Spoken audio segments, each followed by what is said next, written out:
Eu e minha esposa, Sofia, estamos casados há 12 anos e temos 3 filhos, Ana, Lucas e o pequeno Pedro, de apenas 5 anos. Nossa vida é agitada, mas cheia de amor e risadas. Como qualquer casal com filhos, sempre há uma infinidade de preocupações que surgem do nada, desde os boletos que chegam no final do mês até os desafios diários de lidar com as necessidades dos filhos. No entanto, havia algo que me incomodava há algum tempo: a falta de preparo em nossa casa para lidar com situações de emergência. Durante uma conversa rotineira na cozinha, enquanto preparávamos o jantar, surgiram algumas questões sobre segurança. A nossa rotina era intensa, com cada um indo para a escola ou trabalho e os filhos brincando durante a tarde. Nesse momento, resolvi tocar em um tema que me incomodava há algum tempo: o fato de que nenhum dos nossos filhos tinha celular e, portanto, não estavam preparados para lidar com emergências, caso se perdessem ou precisassem de ajuda. Sofia, que sempre se mostrou calma e pragmática, acreditava que não era necessário se preocupar tanto com isso. Eu, por outro lado, tinha uma visão diferente. Acho que a preparação para imprevistos é uma forma de amar a nossa família. De acordo com as estatísticas, crianças se perdem mais do que imaginamos, e não quero que isso aconteça com meus filhos. Então, depois de refletir, sugeri que começássemos a ensinar aos nossos filhos sobre como se comportar em situações de emergência, caso se percam ou precisem pedir ajuda. Era um processo simples, mas importante. Envolveria a memorização de números de telefone, saber onde estavam e como se comunicar com os outros. A primeira reação de Sofia foi de ceticismo. Ela me olhou como se eu estivesse exagerando e disse: "Você está criando um problema onde não existe, não estamos vivendo em um filme de ação. Tudo vai ficar bem." Mas eu estava determinado. Expliquei que isso não era sobre criar pânico, mas sim sobre estar preparado. Afinal, situações inesperadas podem acontecer, e a preparação é uma forma de garantir que tudo corra bem. Com isso em mente, fiz alguns flashcards com os nossos números de telefone e os números dos avós. Meus filhos adoraram a ideia e se divertiram com o processo de memorização.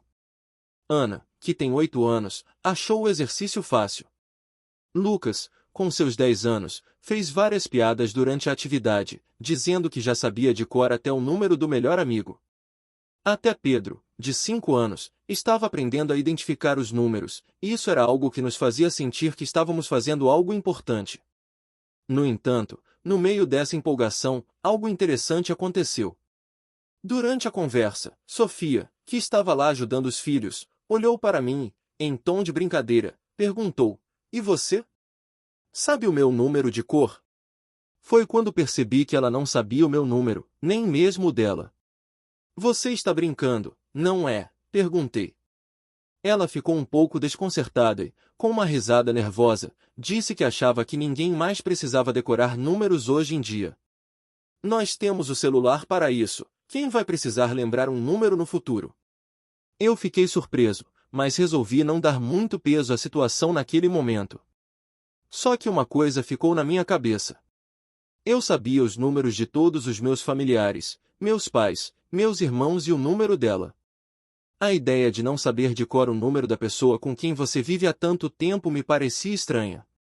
Mas, na hora, deixei para lá, pensando que talvez fosse apenas uma consequência de vivermos em um mundo onde celulares fazem tudo por nós. Algumas semanas depois, a realidade me deu uma lição que eu jamais esperava. Sophie estava em um evento de trabalho, a cerca de 1 hora de distância de casa, e, ao voltar para o carro, cometeu um erro simples. Ao guardar a bolsa no banco de trás, deixou as chaves do carro dentro dele e o celular lá também. Quando percebeu, o carro estava trancado, e ela não tinha nenhuma forma de entrar em contato comigo.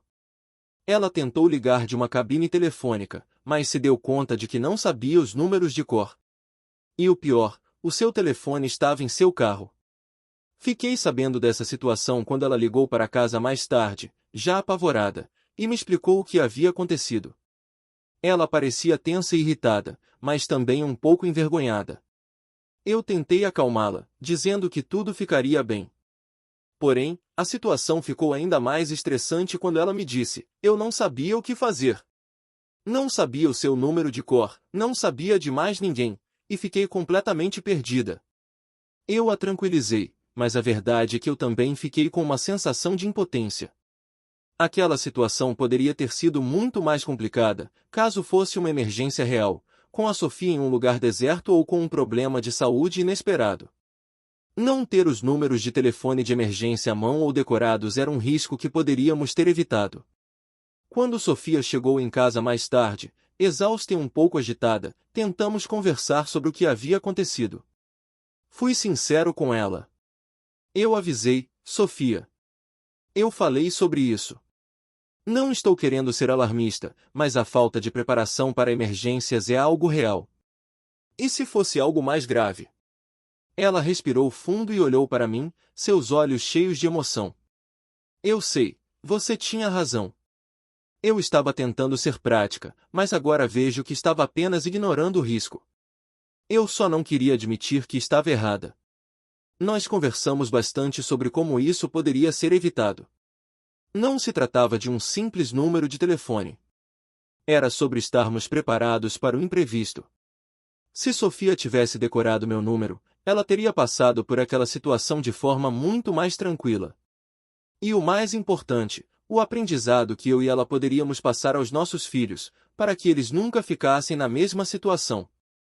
Ao final, Sofia aceitou que precisava se dedicar mais a memorizar os números de telefone. Não era fácil para ela, mas concordou que, com a ajuda dos filhos e o exercício de memorização, conseguiria superar a barreira. Ela, então, pediu desculpas pela resistência inicial e garantiu que faria da preparação para emergências uma prioridade. Nós nos comprometemos a ensinar nossos filhos a valorizarem a segurança, não como uma obsessão, mas como uma forma de cuidar um do outro. E, sim, nossos filhos estavam mais do que prontos para memorizar os números de emergência. O incidente com Sofia foi um alerta. O mundo moderno, com seus avanços tecnológicos, nos dá uma falsa sensação de segurança. Eu aprendi que, às vezes, voltarmos aos conceitos mais básicos, como decorar números de telefone, pode ser o que realmente nos mantém seguros.